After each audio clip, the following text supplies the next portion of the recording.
এবার ডেঙ্গু পরিস্থিতির খবর জানবো। ডেঙ্গু পরিস্থিতির খবর জানাতে ঝালকাঠি থেকে যোগ দিচ্ছেন আমাদের সহকর্মী রতন আচার্য। রতন, বর্ষায় ডেঙ্গুর প্রকোপ বাড়ছে, ঝালকাঠির কি পরিস্থিতি দেখছেন?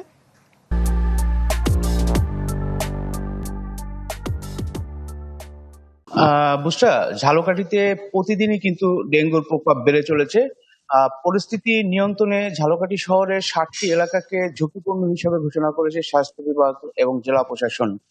আপনি জানেন যে এই ঝালকাঠিতে এখন পর্যন্ত 844 জন রোগী বিভিন্ন হাসপাতালে ভর্তি হয়ে চিকিৎসা নিয়েছে এবং এদের মধ্যে 834 জন রোগী সুস্থ হয়ে বাড়ি ফিরে গেছে। আমি এই মুহূর্তে রয়েছি ঝালকাঠি সদর হাসপাতালে।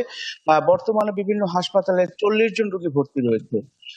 এদের মধ্যে ঝালকাঠি সদর হাসপাতালে 22 জন, রাজাপুরে রয়েছে 12 জন, নলছিটিতে 3 জন, কাঠালিয়া স্বাস্থ্য কমপ্লেক্সে রয়েছে 3 জন।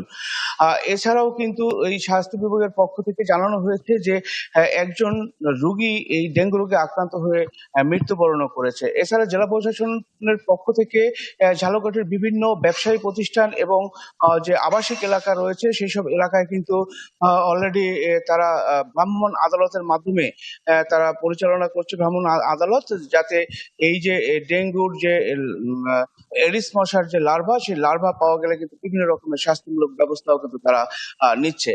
এছাড়াও জানেন যে ঝালকাঠি সদর হাসপাতালে একটা আইসোলেশন ওয়ার্ড খোলা হয়েছে, সেখানে আসলে ডেঙ্গু রোগীদের রেখে তারপর তাদের সুচিকিৎসা দেওয়া হয় এবং এই যে চিকিৎসা নিচ্ছে এদের মধ্যে কিন্তু শিশু, নারী, বয়স্ক সবাই কিন্তু এদের মধ্যে রয়েছে। এই ঝালকাঠি সদর হাসপাতালে আসলে আইসিইউর তেমন সুব্যবস্থা না থাকায় যে গুরুত্বপূর্ণ রোগী তারা চলে যাচ্ছে শেরেবাংলা একটি ফজলুল হক মেডিকেল কলেজ হাসপাতালে।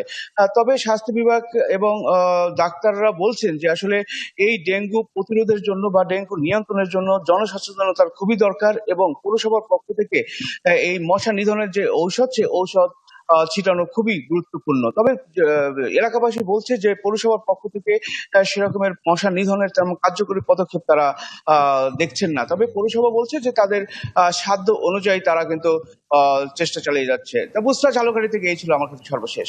রতন, আপনাকে ধন্যবাদ।